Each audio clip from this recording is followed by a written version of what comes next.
You're tuned into the Zealous Podcast. I'm your host, Rocky Snyder, and this week, Justin Sua is in the house with me. He's all about process and development with the Tampa Bay Rays, but he's been with the Boston Red Sox, the Cleveland Browns, military special elites, and he's going to share a lot about that. But before we get underway, Setanta College is the place to go for a Master's of Science in Applied Sports Biomechanics and Movement Science. There's also a program for Applied Sport and Exercise Psychology.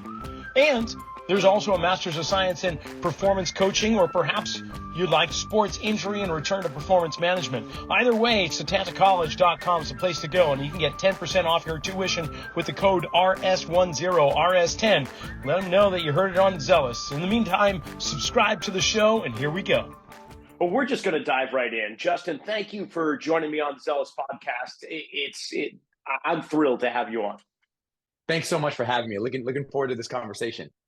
Well, I have been delving for a long while into the aspects of mental performance, of helping people obviously change their lives, but not just from a physical realm, but from a mental, emotional realm. And I'm so thrilled to see over the past decade or so more of this emerging into the world of professional sports. I mean, we've heard of visualization coaches and meditation coaches, but to actually consider beyond sports psychology, but to get to the nitty gritty. I mean, that's what you're doing, right? Tell me a little bit about.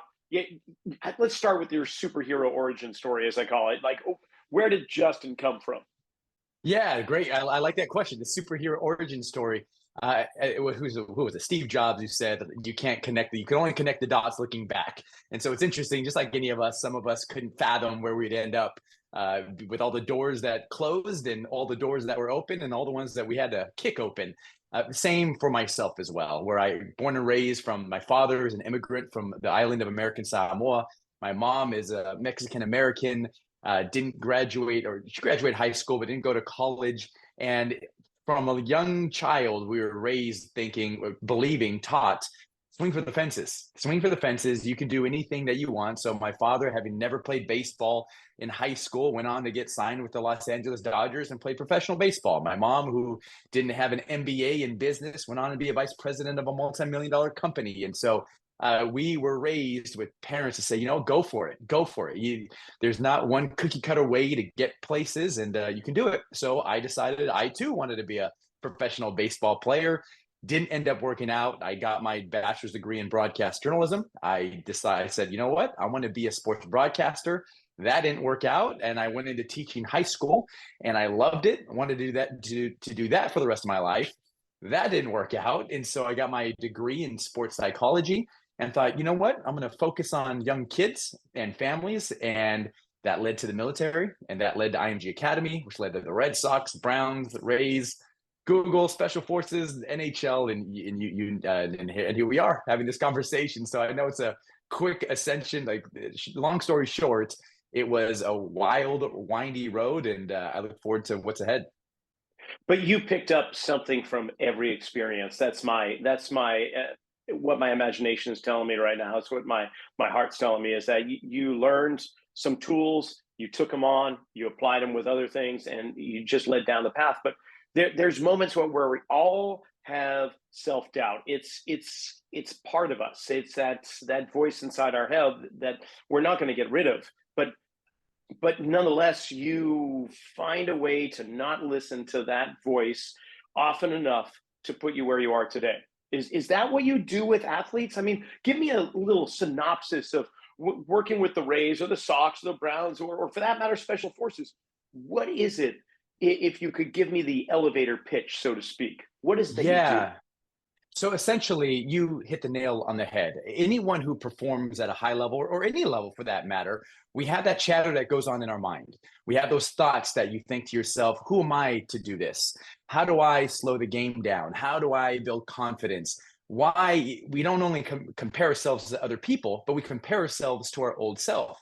And so my job is to produce a generative conversation, not a guru to come in and tell you how to think or what to think, or my 5 steps to building confidence. It's basically to have a situation where you can build a relationship with somebody who can think out loud. and they talk about their situation, and they talk about the decisions they have to tackle, and be able, because we're all biased, we're clouded by our own negativity or our own blind spots, and be able to sit and say, hey, well, you just said this, well, have you thought about this, or have you ever disagreed with that, to be able to help them take a look at their beliefs and poke holes in their assumptions, poke holes in these beliefs that they have, to be able to see a little bit more clearly, to think a little bit more clearly. And so some of it is in sports psychology, some of it is less prescriptions and more providing perspective. And so that's where it is, being able to work with a group of people who are trying to be the best in the world. And when you're in that level, it's lonely. You're always wondering, hey, what do you want from me? Everyone wants to pour into them.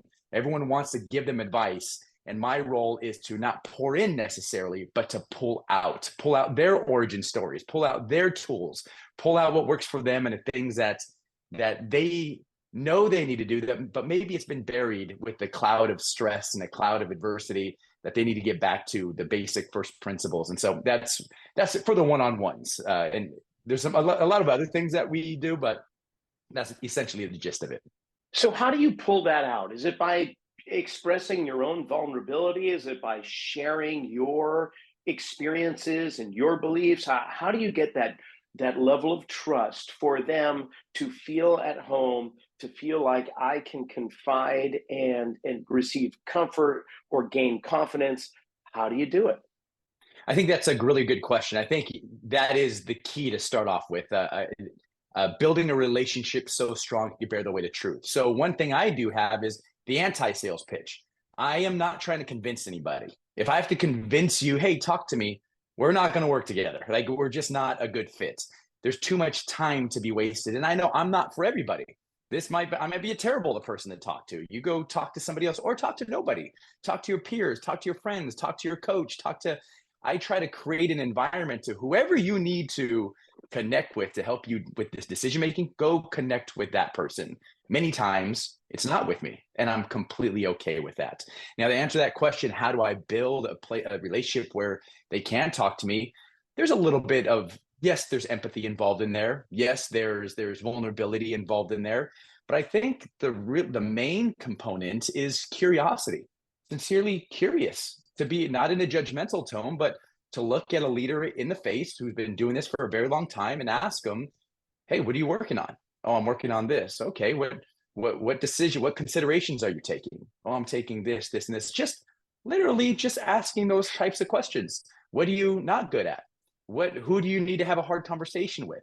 What are some things that you're worried about right now? Just sincerely asking those questions and just seeing where it goes from there. And then it's not just a emotional trauma dump onto me. Hey, but then we focus on, okay, what are you going to do about it?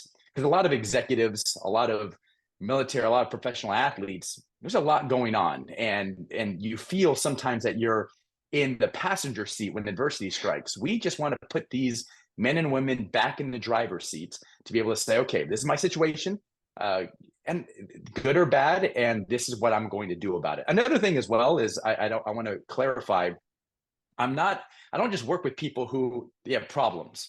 Like, a lot of people think, oh, something's wrong with me, I need to talk to Justin. It's like, no, 90% of the people I work with, they're the best in the world. They're really good at what they do. They are rolling right now. And they do weekly check-ins or every other week check-ins just to assess, okay, how are we at? Where are we going? Take a temperature of their decision-making, of their relationships, of their environment, and they keep going.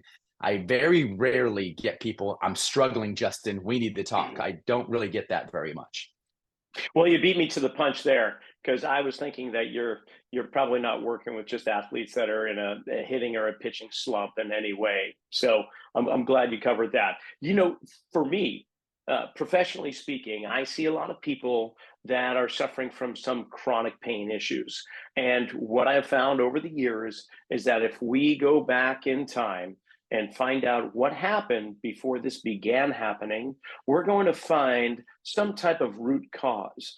For instance, maybe they twisted their knee while skiing on the slopes about 15 years ago, and it was kind of something awful. They didn't need surgery, they didn't go to physical therapy or anything like that, But what their brain did is create a new belief around that knee.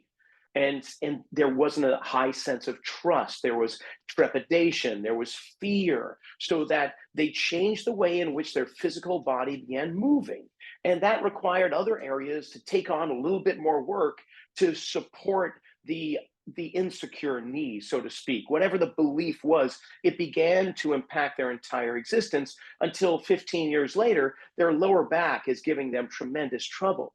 So we could give them a whole bunch of low back problems and deal with the symptom of pain. But unless we went back and understood where this belief came from, what was the root cause, we're probably not going to get as far in relieving and getting them to progress beyond that. And the amazing thing is that I've come to realize that is the exact same way in which our mental, our emotional body treats things too. There was something in our earlier life that created a belief around which we have created a reality. Am I on the same track? I mean, is that what we're talking about, beliefs? Absolutely. That is definitely an aspect of the narrative, the story. We talk often about the story we tell ourselves. What is your story around failure? What is your relationship around success? Where did that come from? Who gave that to you? Who helped you design that? And to be able to explore it. Richard Thaler, who is a renowned researcher and economist, who says beliefs are hypotheses to be tested, not treasures to be guarded. And when I sit with somebody, a lot of times I'll find out what their beliefs are. You'll hear it, you can listen to it. And then you understand, just like you said, you go back and you say, okay, where did this story come from? And then you start to push holes in it. Do you still believe that? Does that story still serve you? And if it does not, then it's learning how to design and to build and construct a new story, a new belief, a new identity, which is, as you know, very difficult, especially if it's rock solid. And then you help them navigate all of that, or learn how to basically turn the volume down of this old story that's holding them back. And so, yes, I have seen that many times. When I was with the military, the big army in Fort Sam Houston, one of the units I worked with was the Warriors in Transition, also known as the Wounded Warriors, as some outside the Army see. And these are soldiers who now don't have legs.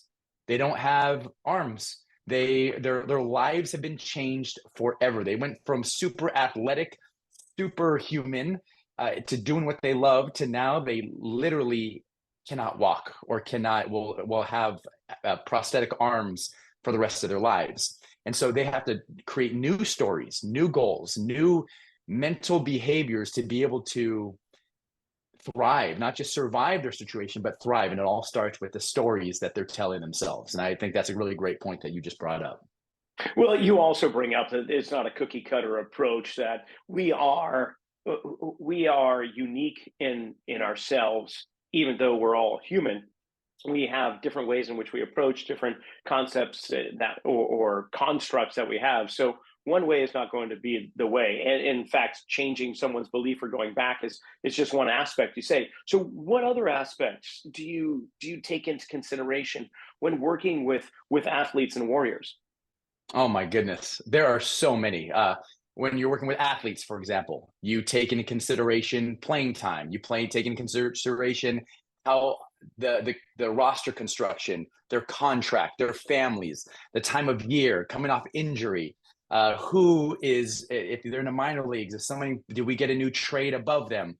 There are so many small things to take in consideration, and it's the combination of all these tiny internal, external, environmental things that add, relationship things that add up, that shape the beliefs, the actions, the emotions of a person. And so it's not just, oh, they're playing bad, let me give you tools of confidence. It's really pausing and saying, okay, let me just take a really good look at what is really going on. And then sometimes it's just saying nothing. It's understanding. I'll give you an example. There's a player who was struggling and he was going through a little bit of a slump.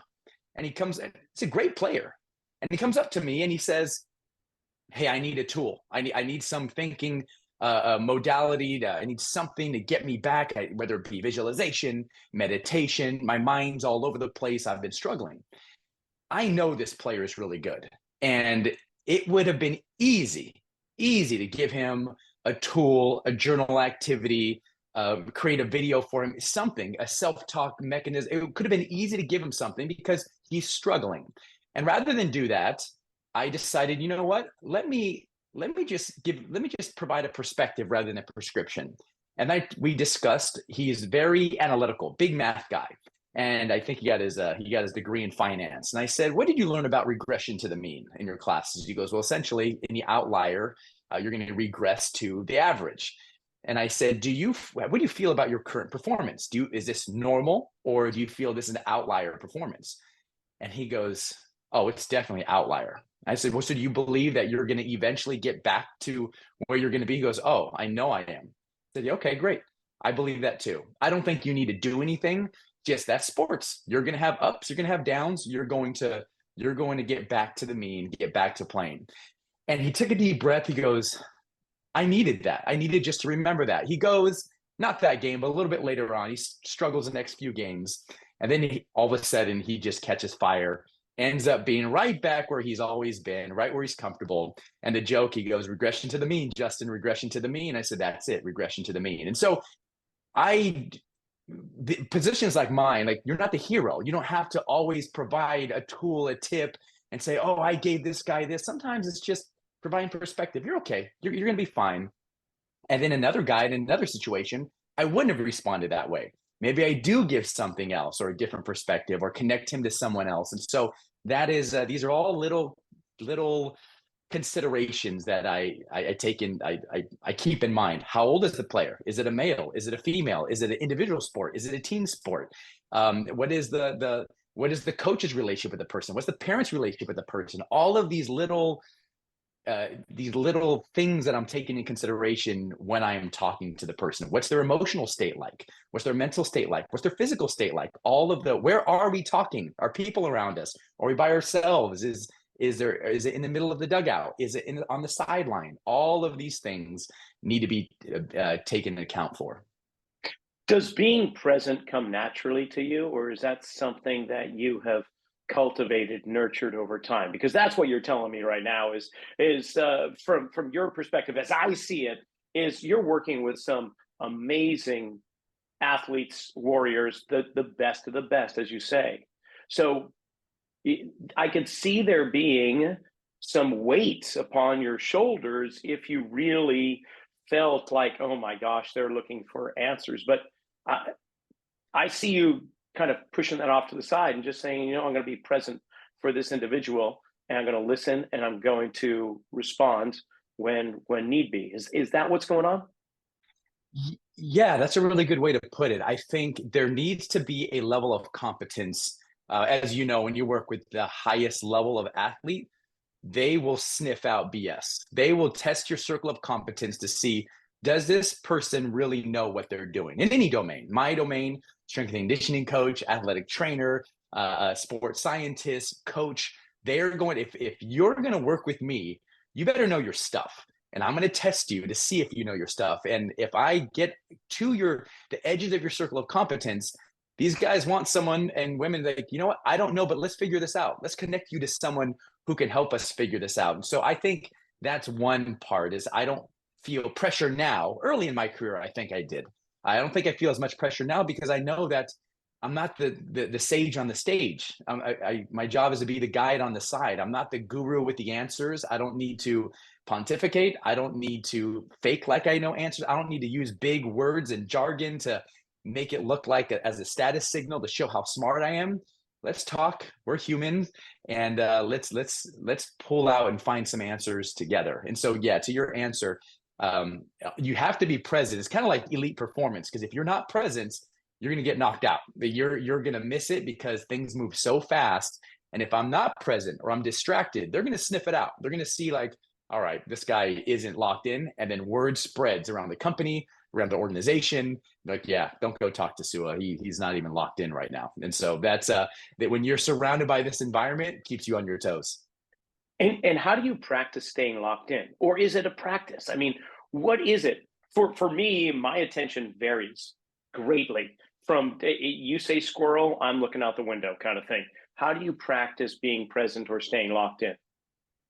So what I don't do meditation. I don't do any like tools or anything that like practices it. I think it just really comes from tolerance of being in the trenches. I've had, dude, since 2008 until now, like I have hundreds and hundreds, I don't want to over exaggerate, maybe thousands of one-on-one conversations. And you're there, you're present, you care about the person who's in front of you, and you're locked in. And then the more you do it, you just have a tolerance for being able to have these conversations. And then you just get into the flow, really. Like you just get locked in where it doesn't feel effortful, it doesn't feel hard. You're just truly engaged and interested in helping this person. And so it doesn't feel like it's generating a lot of energy. It doesn't feel, for me at least, from my experience, I don't feel like I have to tell myself, hey, lock in. I'm just here, I'm just present. So I can't answer that. It's hard for me to answer. It's not a book. I didn't listen to a podcast. I think it just comes with just doing it for such a long time. For me, that's a terrible answer, but that's just how it works for me.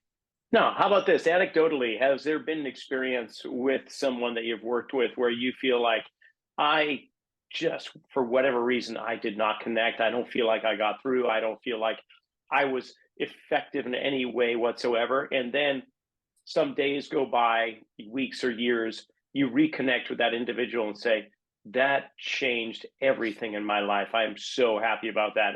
It more or less like you read the situation wrong. Has that ever happened? Oh, reading all the time. That reading the situation wrong happens, or the opposite, where you're like, "Oh my goodness, that was amazing. That was a great conversation," and they're like, "That, yeah, I can't stand Justin." And it's like, "Oh, okay, like that happens all the time," and which is okay, and which is, again, like I said in the beginning, I'm not for everybody, and as long as I know, hey, I'm trying to do my best, and also too is understanding that I'm not the hero. Like it doesn't have to be me.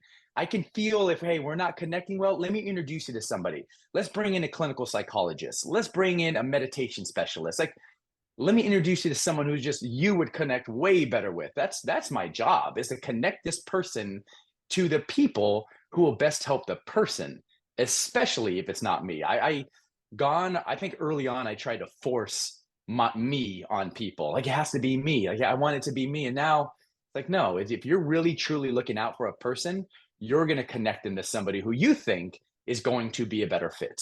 And I think people respect that. And I just think it's just better for the person. So I think now I'm way better at saying, no, I'm not good for you. Let's connect with somebody else, or we'll try it. But if it doesn't work out, we'll assess the relationship and be willing to pivot if I bring somebody else in to help you out with a very specific thing. And so that happens all the time. So at our dinner table, we go around in the evening, especially when the kids were younger. Now they're kind of off on their own, but whenever we get together, we kind of share our day, but in the format of what was good, what was bad, what made you scratch your head and go, what the heck was that all about? And what was funny, and what you're looking forward to.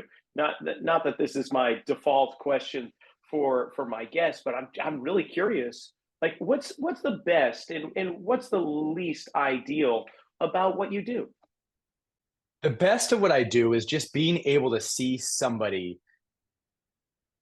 have their own epiphanies, to be able to tap into their strengths and find their answers and be able to lean into difficulty and those imposter syndrome voices and those fearful voices, and to be able to go into it, which is very common.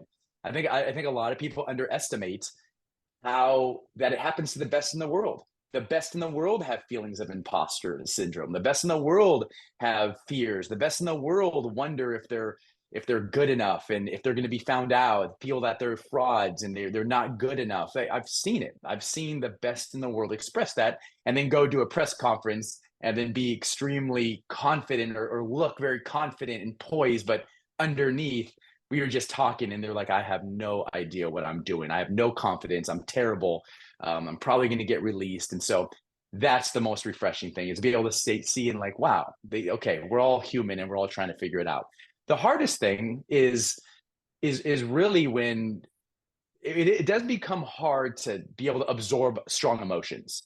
So when you're in a zero-sum game, high performance sports, you're going to absorb a lot of anger. You're going to absorb a lot of sadness. You're going to absorb a lot of strong negative emotions. And when I say absorb, you're in the room with someone who is hot.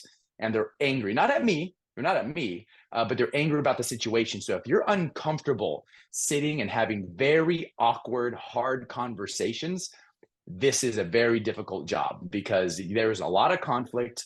There's a lot of lack of trust. There's a lot it's very difficult. You see news articles that go out and then you're talking to that person and just furious. And so broken chairs and windows and holes in walls. And so that's not easy for some people. You just get used to it over time. And also I think the hardest part too is being away from the family. We travel a lot in this line of work. And with 3 kids of my own and my wife, it definitely takes a toll on the family sometimes. That's interesting. You say absorb that the negativity, the anger, and so on, because I was thinking like a heat shield. When it gets hot, you just put the shield up so you don't have to absorb it, but you inevitably do. So how do you not embody that? How do you protect your own happiness, your own contentment? Yeah, I think I used the wrong word there. I did use it's not absorb because I don't take it home. Like I don't take it home. It's not heavy. Like it doesn't affect me. Like I don't lose sleep over these situations. And so for me, yes, it is more of a deflection. It's more bring it out, let's hear it, and to be able to use curiosity to get down to, as you use, the root cause. What is it really? Allowing them to just get it out, express your frustration. Why are you mad here? And what else? This is this, and what else? This is, and what else? Okay, we got it all out. Okay, this is, you're frustrated with this, you're frustrated with this, you're frustrated with this. Okay, anything else? Oh, and this too. Okay, and this. And then after you put it on the table, you ask them, all right, yeah, this situation sucks. This is hard. Okay, what are you going to do about it?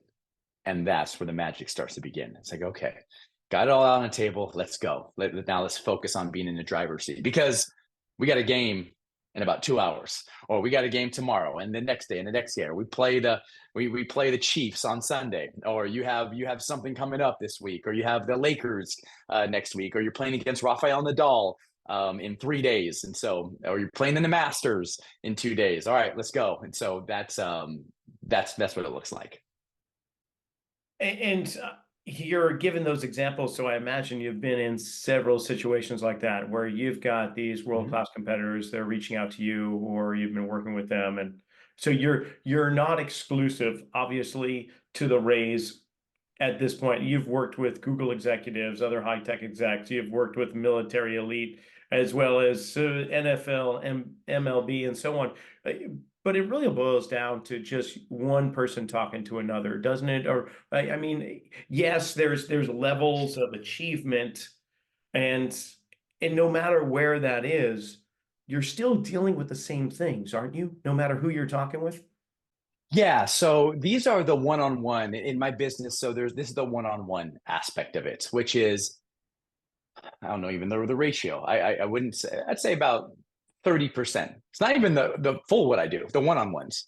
Then I'm going and doing seminars for organizations. We have a group of executives or a group of the team, and we do seminars on, okay, here's how to connect with your direct reports. I just went to an NHL hockey team and worked with their coaches on how to give feedback to players.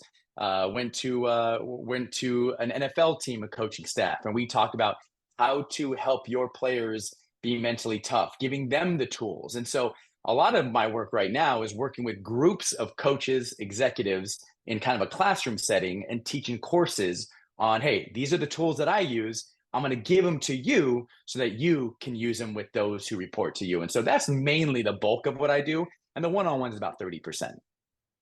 How much pushback do you get from those individuals, the coaching staff? I mean, their younger coaching staff has been around the mental focus, preparation, and so on. I'm not going to call it the old school boys, or the dinosaurs, but there are those that do not necessarily find what you do to potentially be what they need for their players. Do you know what I'm saying? Like, how do you address those coaches that live in the past? Do you know what I'm saying? Yeah. It's interesting that you say that, because I actually, so I'll give you a couple of examples. So I once was working with a military group, and we'll just say the commanding officer was old school. We'll just say that he's old school. And he wouldn't let me talk to the soldiers because of this story he told himself of what I do. I was going to ask you like what I do, and then I was asking, what do you think I do? And a lot of, oh, well, you talk this and that. And so I asked him, he goes, oh, I'm never going to let you work with my soldiers because this is the military. We don't need none of this soft stuff. And I said, like, okay, you don't even know what I do. And he goes like, what do you mean? I said, okay, let's talk right now about what I do. Can we have a conversation about what I do? He goes, I don't have a lot of time. I'm like, fine. I said, do you mind if we do a one-on-one session just to show you? He goes, yeah. I said, how long have you been a military leader? He goes, 15 years, been on tour, all these things, been doing it for a long time, much, much older than me. And then I said, all right, what do you suck at? And he looked at me, he's like, what? I was like, what do you suck at? You're not God's gift to leadership. Like there's some things you're not good at. What is it? And he goes, well, I'm communication. I said, okay, in what ways, and how do you struggle with communication? And he goes, well, sometimes I just don't think, I don't convey what I'm thinking the best. I said, who told you that? He goes, oh, just the feedback that I get. I said, okay, what are you doing to work on that? He's just like, oh, I just get better at it. But how? Like specifically, how are you getting better? Just like this. And he goes, I don't know. I said, can I offer a suggestion? Let me introduce you to active listening. When you ask a question, listen closely, and then just ask a follow-up question based on what they say. Let's practice. So I showed him in a model, and then we just then I said, who can you practice that with? And he said, I can practice with this person. I said, awesome. I'll be back in 3 days. Let me know how it goes. And then we're done. And he goes, that's what you do? I was like, yeah, what do you think I do? This isn't we're about building strategies, getting better. Like, it's not about, oh, come in and give you all of my ideas. Like, do you want to get better at something? I'm here to support, if you want, ways to help you get better. So when I go into work with coaches, the first thing that I say is, because I've been with the Red Sox and with the Rays, and we have these quote unquote gurus come in to tell us how to build confidence or how to build a high performance culture. And we're like, you don't know us. You haven't spoke to other. Who are you to come into our building and to tell us how to be better coaches? Who are you to come in here and tell us how to be better leaders? You don't know us. And so I was not necessarily turned off, but I would see how all these coaches would be. I'm like, okay, when I go into organizations, I can't be like these presumptuous, overconfident gurus, slick storytelling people to come in like, and then take a selfie at the end of it and say, hey, I just worked with this organization. You need to come in with humility. And so when I come in, the first thing I say is, and I mean this, I've sat in your chairs and I've had people come in claiming that they're going to help me be better at my job. Who do you think you are? You don't know me. And so our guard would always go up. And so I said, it's understandable. I'll say this. I respect your experience and expertise. There are men and women in this room who can literally come up here and teach this better than me. My job isn't to come in here and dump, this is how you should do things. We're going to create an environment. I'm not going to pour into this group. We're going to pull out of this group. So here's the question. Today, we're talking about confidence. How do you as coaches build confidence in your players? And then we go. Or who in this room do you think is the best at building confidence in players? And they raise their hand. Oh, this guy. Okay, why? What is it about him? And I start writing things on the wall. And then I say, okay, or on the board rather. And then the guy goes, I ask him, hey, how do you build confidence? And he gives his strategies. Well, what about this? When it's over and you take a look at the ratio of who speaks versus who doesn't, they're talking way more than me. And all I'm doing is documenting the gold that's in that room. My job isn't to come here and just tell them how to, no. And so that is how I feel it's most authentic and most humble and most respectful to come in, not to dump all my knowledge, but to be able to pull out, what are you all doing already? Because you're really, really good at what you do. Let's put some language around it. Let's put some tools around it. I might sprinkle in some ideas on some people who I've seen, but this is social science. There's no gold. It's not linear. It just, what worked with the Red Sox might not work with the Browns. What worked with the Browns may or may not work with the military. And so I have a chance, because I've been in so many different environments, to share with them, because they ask, hey, what did this organization do? What does that organization do around this topic? And I get to share some of those things. But that's how I do it. And I even say, yeah, like you don't have to believe any of this. I don't even believe, like, I can disagree with some of the things I say. It's all social science. And so you can poke holes in it, do what works for you. And so that's the way I approach it. Sure. And you disarm the situation immediately because of that, exactly. right? Exactly. One of the things I can't stand are gurus. They come in and I'm so smart. I have all the letters behind my name, and let me come in here and pontificate. It's like, you just be humble. Just know that if you come in and you just start telling us what to do without knowing the situation, you have a lot of blind spots. You have a lot, especially the more emphatic you are about it, the worse it is. And do you have a mentor yourself? I have so many. I have so many people that I learn from, that I grow from, that I disagree with. I don't believe in, I believe that mentors need to be situational.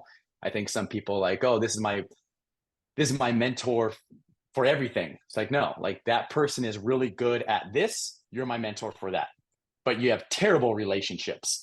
This person is going to be my mentor for building relationships, but you're terrible at decision making. This person is going to be my role model for decision making. So I'll find people who are really good at certain things and will learn from them. And at the same time, whenever I read a book, I'll read great books, and then I'll ask myself the question: under what conditions is this person wrong, and what are they missing? What are they missing? Because the last thing I want as well is to get sucked in and be enamored by somebody.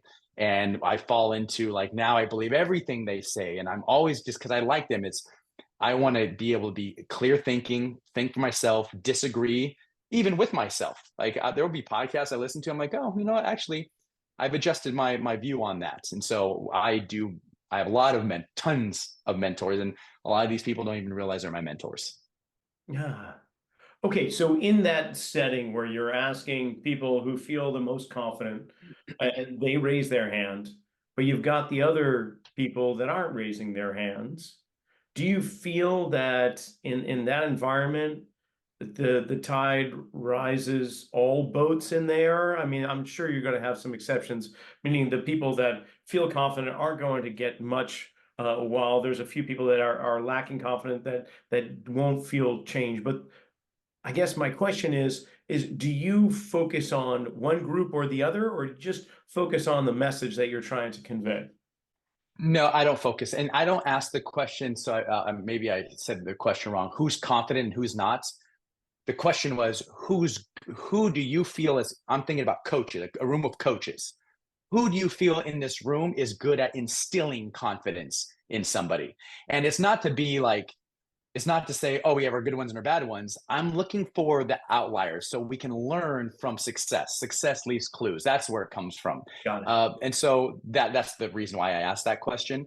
And then we have a conversation around principles, first principles about confidence or focus or feedback, and then strategies in order to get better at doing it. I always tell them, one of my things is, like, I'm not a motivational speaker. I'm not going to come in and inspire people. That's not my job. Like, you could go watch a motivational video, like go watch a motivational movie. Some of these things might be inspiring, but we're here to give tactical, practical, evidence-based tools to help you get better at this thing. So our job, our hope is, when this meeting is over, you go back out there and you have some ways to execute, some things you can actually do in order to build those relationships. And so that's essentially what it looks like. It's not really just speaking to different types of groups. It's just everyone's involved. Even if you're not very good at building confidence or instilling confidence in people, if the organization is safe, if there's psychological safety there, I'll ask the question, okay, for those who struggle to instill confidence in people, what makes it hard? What makes it difficult to instill confidence in the players? What does that look like? And then we have a discussion about that. Well, maybe you don't have a good relationship. Maybe they're a Hall of Fame player and you're a coach. What can you possibly teach this future Hall of Famer? That comes up a lot.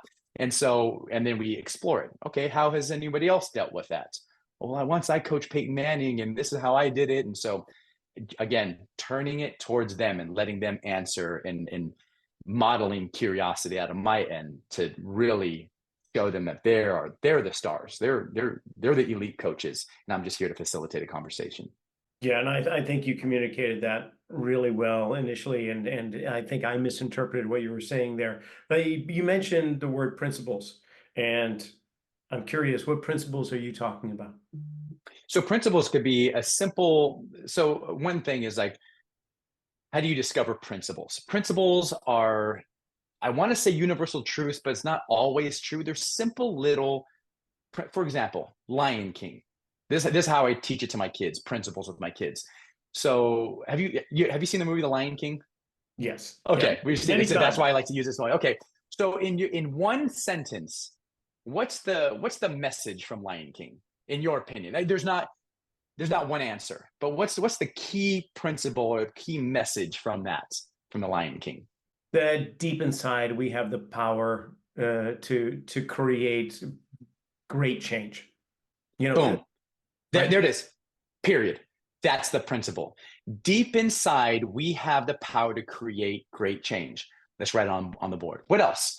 When you remember who you are, you'll have more power to do what you do. Okay, let's write that. These are principles. One sentence, powerful heuristics to remember that might help, that we might forget. So principles. So what are the principles of confidence? One could be when you remember why you do what you do, you'll have more power to do it. The more prepared you are, the more confidence you may have.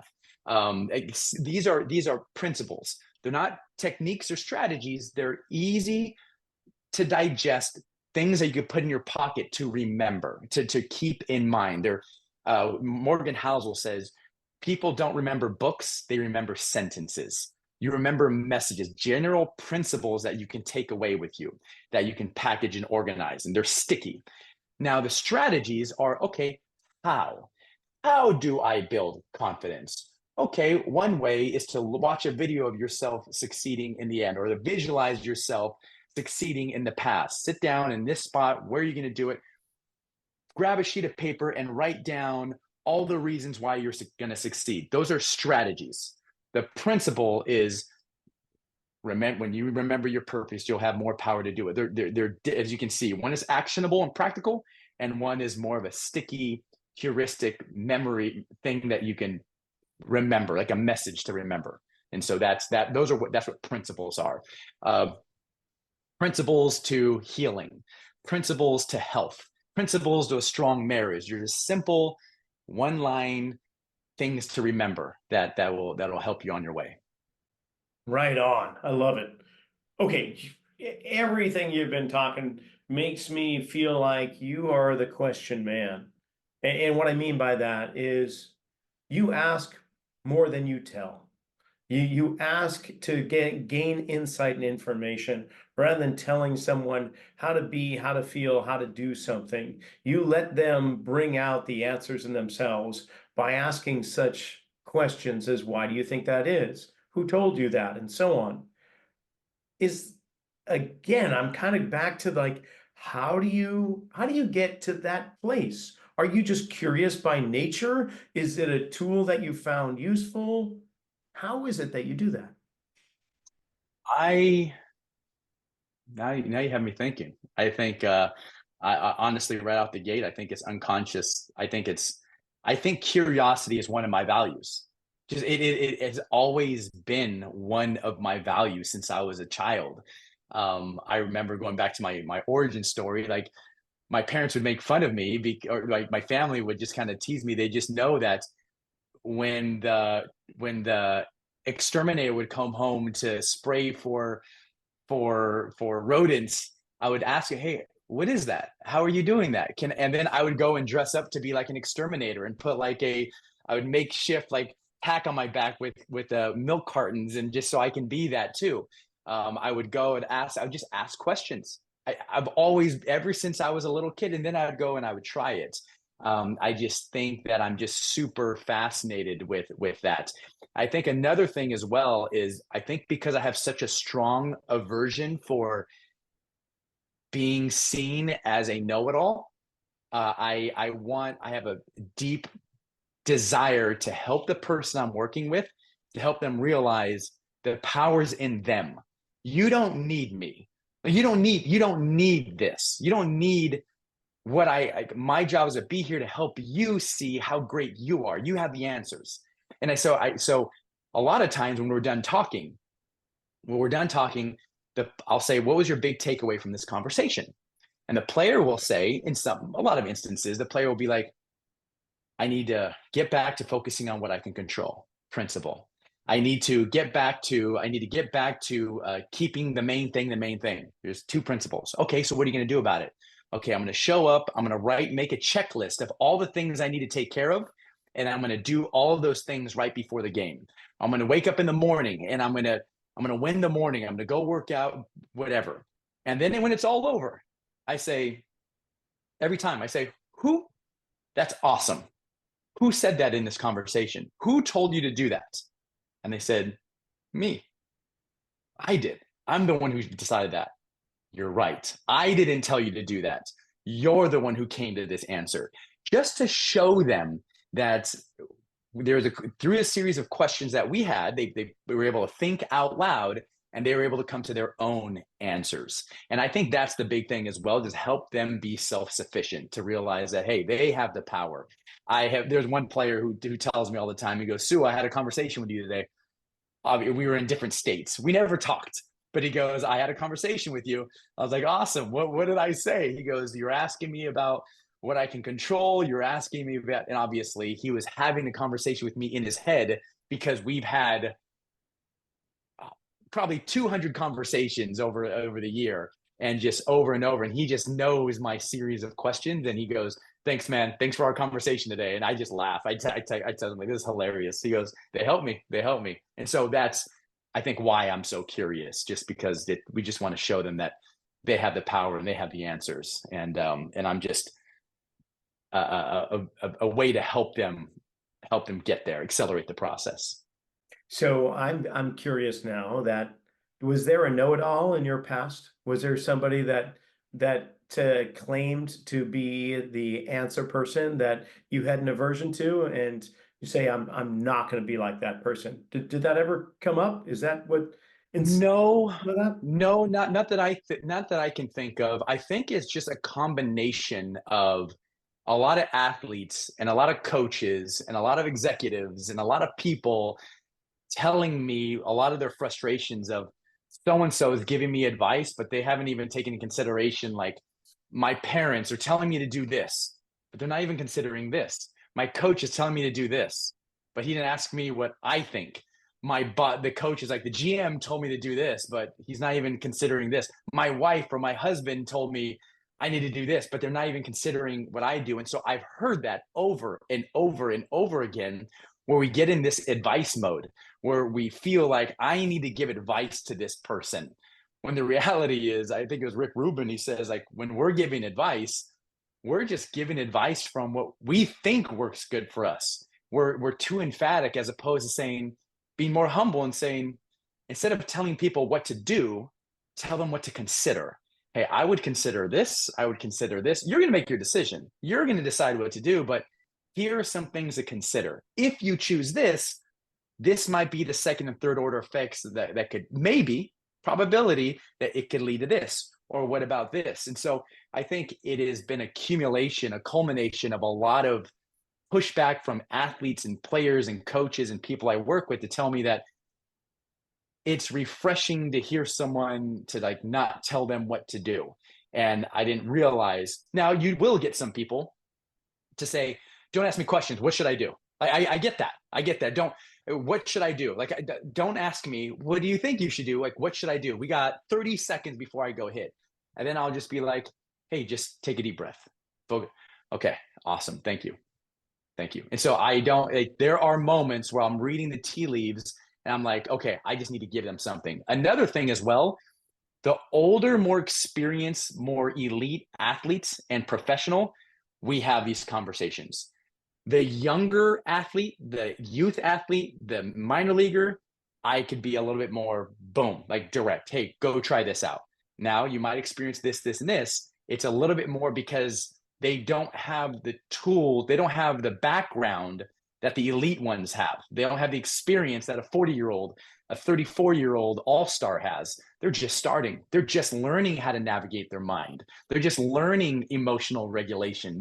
And so they, instead of like a kid comes up to me, a 13-year-old, hey, how do I control my emotions? I'm not going to say, how do you think you should control your emotions? What's working? No, I'm not going to ask a teenager that. I'm going to say, hey, here are 3 things to help you, young buck. And so go try these. And I tell mom and dad, the way you respond to adversity is going to be the way your son or daughter responds to adversity.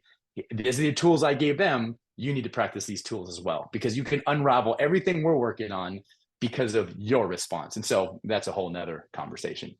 Yeah, it is. And we didn't even touch upon that, but maybe Justin will do this somewhere down the road. We'll have to do a volume 2 because I have so many more questions to ask, but I don't want to take any more of your time. You've allotted me a tremendous amount already, so I appreciate it. Now, given that we've got a couple minutes here, I definitely want to touch upon the 2 podcasts that you currently are producing and anything else that would benefit the listening audience. So what do you got for us? No, I appreciate that. Yeah. So we have in 2014, I started a podcast called the Increase Your Impact Podcast. And the reason I started it, let's say we, but essentially it's me and my cell phone. The reason I started it is because I would get a lot of questions from parents saying, can you work with my son? Can you work with my daughter? And my heart says, yes, I want to, but my time says, no, I can't. I don't have the time to do that. You know what? Let's start a podcast for that demographic, for the moms and the dads and the kids and the executives and the people who don't have the money or don't have the time or I can't work with. Let me start a podcast for them. And it's 2 minutes, 2 to 3 minutes every episode. It's a short, very direct, each episode is a principle, as we talked about, and a strategy. And then there's a question in there on how to get better. They're short, they're to the point, and they derive from the conversation I'm having with elite athletes every day. I don't name drop. I don't say where I am or who I'm using these with, but you can be assured that these are conversations I'm having with the best in the world. And then the other podcast is called Digging Deep Podcast. And that's where it's Eric Hosmer, former All-Star, Golden Glove, and Peter Moylan, former Major League Baseball player. We're bringing on these elite athletes from different sports, and we're just having a conversation about leadership, about family, about resilience and confidence from their perspective, hearing their stories. And so that's a lot of fun as well. But pretty easy to get a hold of on social media at Justin Sua. And and also working on a new technology company, an app where it's essentially where you can have a process and development coach in your pocket, where you can talk to it. It talks to you, it asks you questions back, like where you say, hey, I'm struggling with my confidence. And it'll ask you, hey, where are you struggling? Very similar to this. And so we're about to launch that pretty soon. That should be a lot of fun. That's exciting. Yeah. All right. Well, I'll make sure that all the links are in the description below. Justin, this has been a blast. I can't thank you enough. Thanks a lot. Appreciate it, Rocky. And that takes this episode to a close. Justin, man, thank you so much. As well, thank you to the Tampa Rays for allowing this to happen. What an amazing conversation. I'm going to play that back right now just so I can hear a few of those pearls of wisdom. Meanwhile, you're welcome to go back to our archives and find out all the other mental skills coaches that we have. We've got more in store for next week, too. So we'll look forward to seeing you then. Until then, make it a good one.